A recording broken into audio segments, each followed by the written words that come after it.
In 85 AD, Viking ships sailed all the way up the Seine to the gates of Paris, nearly 200 miles from the sea. The French had no clue how enemy warships had appeared deep inside their territory, far from any harbour. The secret wasn't magic, it was the longship. Every feature of these vessels, the flexible hulls, the shallow draft, the ability to row backward, was a clever solution to a tactical problem. Together, they made the Vikings' ships the most versatile and feared war machines of the medieval world, but not in the way you might expect. The Vikings struck cities that should have been safe from naval assault. Let's take London as an example. In 842 AD, Viking forces navigated the River Thames and attacked the city, demonstrating a capability that stunned the defenders. London, like many other settlements, had never faced warships that could travel so far upriver with such speed and efficiency. By 851 AD, they had returned, showing that river-based raids were no longer an anomaly, but a strategic reality. While other cultures built specialized ships like heavy cargo vessels for trade, slow and cumbersome warships for coastal defense, the longship combined versatility with performance. This same ship could carry a raiding party across the North Sea, strike a monastery, load the plunder, and vanish before local militias could mount a response. The Lindisfarne raid of 793 AD had already set the stage, but by the mid-9th century, raids on London, York, and along the Seine in Francia demonstrated just how unstoppable these ships had become. The longship was the key technology that enabled the entire Viking Age, giving Norse raiders three critical advantages that no other medieval force possessed: reach, speed, and surprise. Without it, Norse expansion from the river networks of Russia and Eastern Europe to the shores of Iceland, Greenland, and even Newfoundland in North America around 1000 AD would have been impossible. But how did they solve the problems that had defeated every other shipbuilding tradition, letting them strike with such unprecedented efficiency? The answer lies in a series of design choices that seemed strange, but were actually brilliant. The North Atlantic was a notorious ship killer. Massive waves and violent storms routinely shattered vessels built with traditional methods. Even medieval European ships, built in the 8th and 9th centuries, constructed like rigid houses with planks nailed on top, often failed on long ocean voyages. Boats like these could rarely survive crossings to distant lands like Iceland or Greenland. Vikings, however, took a completely different approach. They built ships that could bend with the waves, rather than resist them through rigidity. This flexibility was a radical departure from standard medieval shipbuilding, emphasizing resilience and adaptability over sheer sturdiness. Their secret was the clinker-built method. Instead of fitting planks edge to edge on a heavy internal frame, Vikings built from the outside in. Long oak planks were split, following the natural grain of the wood, to maximize strength. Then they were overlapped like roof shingles and fastened with iron rivets, forming a hull that was the ship's primary source of strength. The Vikings also used flexible connections. The ribs of the ship were not rigidly nailed to the keel or planks. They were lashed with tough bindings made from tree roots or rawhide. Some planks were left slightly green or partially dried, preserving flexibility and allowing the hull to twist and bend instead of cracking under pressure. When a longship met a massive North Atlantic wave, the hull could flex and absorb the force, moving through the water like a living organism. This organic quality allowed relatively small, open-topped vessels to survive voyages that would have destroyed rigid ships. The overlapping planks distributed stress across the hull instead of concentrating it at weak points, making the ship both incredibly strong and remarkably light. A lighter ship moved faster, rode higher in the water, and could even be carried over land by its own crew when necessary. This flexibility was crucial during portages or river crossings. Archaeological finds, such as the Oseberg ship from 820 AD and the Gokstad ship from 890 AD, show these techniques in action. Thanks to these innovations, Vikings transformed the North Atlantic from a deadly barrier into a navigable highway. It allowed raids, trade, and colonization from the late 8th century through the 11th century AD, reaching from Norway to the British Isles, Iceland, Greenland, and even North America. These Vikings had a radical solution: to make the ship as shallow as possible. Longships had a draft of only about 1 meter, or roughly 3 feet. This was achieved through a flat-bottom design in the middle section, though the ship retained a deeper keel at bow and stern for stability and directional control. By the mid-9th century, this shallow draft had become a defining feature that allowed Vikings to strike far inland. This design transformed every river into a potential invasion route and every beach into a landing zone.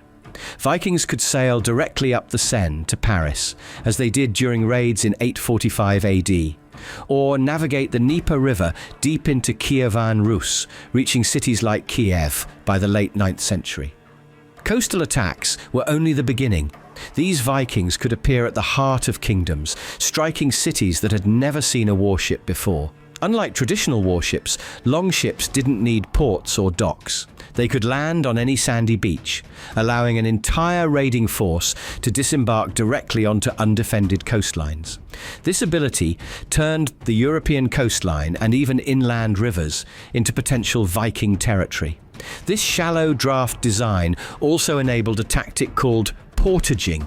When faced with rapids, fortifications, or the need to move between river systems, Viking crews could literally carry their ships overland.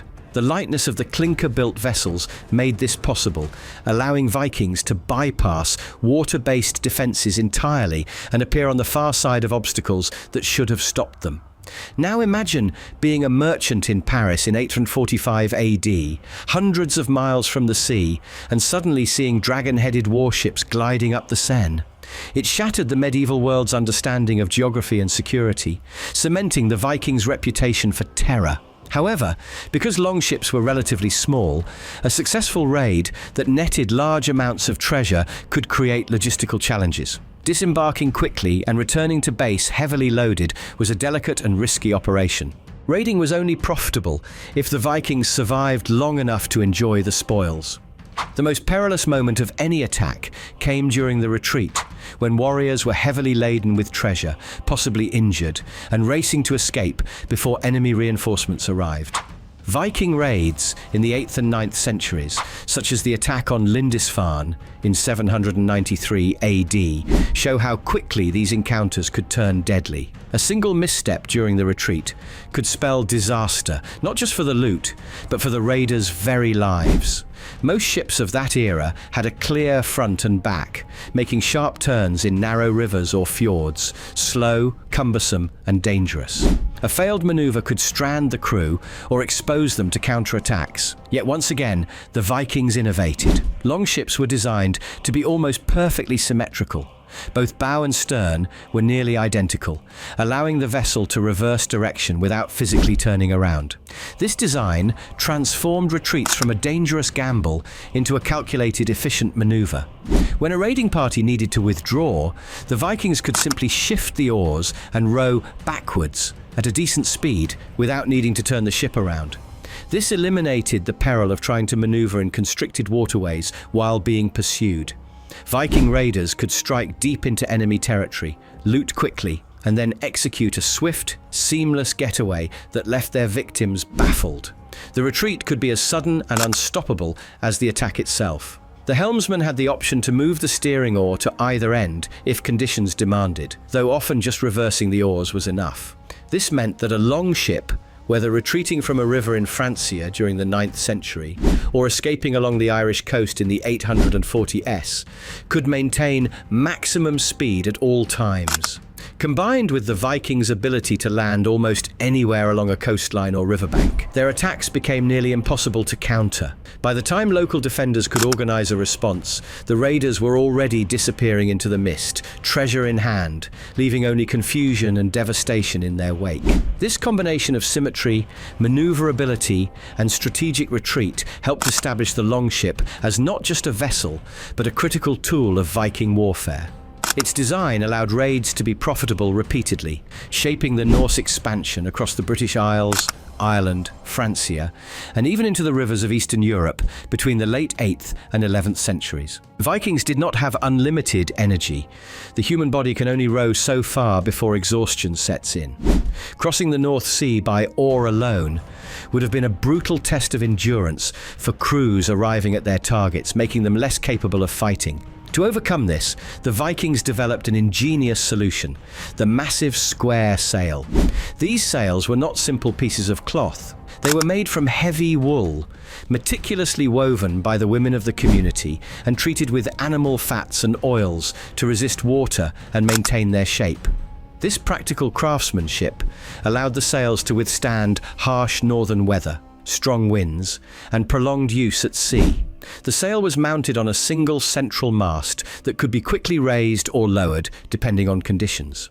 When favourable winds blew, the Longship could transform into a powerful cruiser, covering hundreds of miles of open ocean without exhausting its rowers. This technological innovation allowed Vikings to reach Iceland around 874 AD, Greenland in 985 AD, under Eric the Red, and even North America around 1000 AD under Leif Erikson, centuries before Columbus.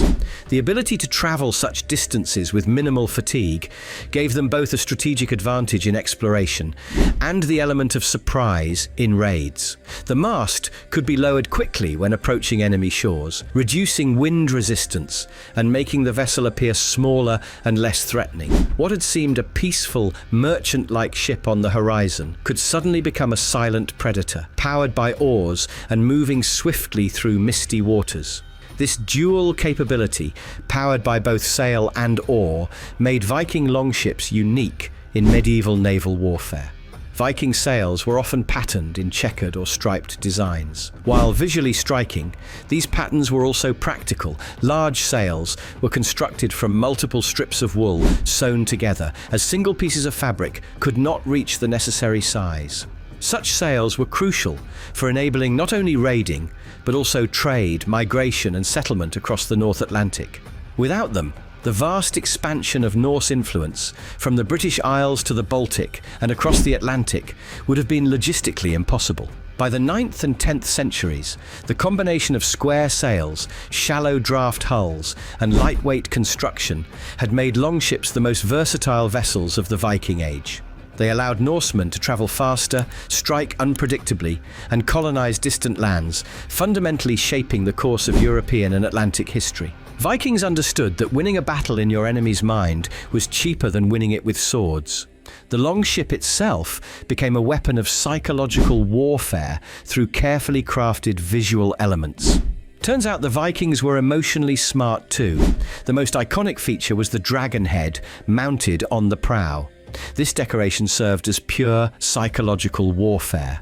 These figureheads were intricately carved and detachable. Interestingly, sagas suggest Vikings would remove them when returning to home waters, so as not to frighten the friendly local spirits. This revealed the deep cultural beliefs intertwined with their military hardware. We can also observe that the colourful round shields hung along the ship's sides. Practically, they provided extra protection for the crew against enemy arrows and projectiles, creating a ready-made fortified bulwark. But they were also a visual display of strength, representing a warrior in each shield. Together, these elements transformed the Longship from a simple transport vessel into something that looked like a supernatural predator from afar. Before the Vikings even landed, they had already won half the battle through terror. The sight of these snarling monster heads emerging from the sea mist was paralyzing for the coastal people. The ship became a sea dragon, a mythical beast that came to burn and plunder any city it turned its head to. Coastal communities often abandoned their settlements at the first sight of dragon ships rather than face what was coming. The genius of the Viking longship lay in how every design choice reinforced the others, creating a vessel far greater than the sum of its parts. The clinker-built method produced hulls that were both remarkably light and incredibly strong. This lightness made portaging possible and allowed oar power to be highly effective for tactical maneuvers. The strength was further enhanced by flexibility, enabling these ships to survive the harsh conditions of the North Atlantic, where rigid vessels would have failed. The shallow draft, achieved through a flat-bottom design, allowed Vikings to navigate deep inland via rivers while still enabling landings on virtually any beach. The double-ended construction provided tactical agility, making hit-and-run raids efficient and deadly. Combined with both sail and oar, the Longship offered strategic range for exploration and tactical speed in combat, a versatility unmatched in medieval naval design. Even the steering system was brilliantly integrated. The side-mounted steering oar could be lifted in shallow water, protecting it from damage, something impossible with a central rudder. This innovation was so effective that the term starboard derives directly from the Old Norse words for steer and board. The Longship's design also considered psychological impact. Dragon-headed prows served as force multipliers, intimidating enemies and amplifying the ship's effectiveness. This detail became iconic, adding depth to the Vikings' reputation and identity. With all these features working in harmony, the Longship could serve as troop transport, assault vessel, cargo hauler, and exploration craft. It allowed Vikings to cross oceans, raid monasteries, load plunder, evade pursuit, and even engage in peaceful trade on return journeys. The Longship was the tool that made the Vikings feared across Europe. Without it, Norse culture might have remained a regional Scandinavian culture. Instead, they left their mark across 3 continents, from the rivers of Russia to the fjords of Greenland, and all the way to the shores of North America, centuries before other Europeans set foot there. What truly set Viking longships apart from other vessels of their time was the remarkable level of thought and precision behind their design. The shipbuilders studied exactly how Vikings would use it, anticipated the challenges of raiding and long voyages, and designed solutions to match. They made the vessels light enough to be carried overland when necessary, equipped them with sails for speed, and allowed for backward rowing, so retreat and maneuvering to be seamless. Every detail was intentional, from the flexible hulls to the shallow draft, and each innovation addressed a practical need. The result of careful observation, testing, and refinement was a vessel that maximized efficiency and minimized limitations, a ship perfectly suited for the daring raids and far-reaching voyages that defined the Viking Age.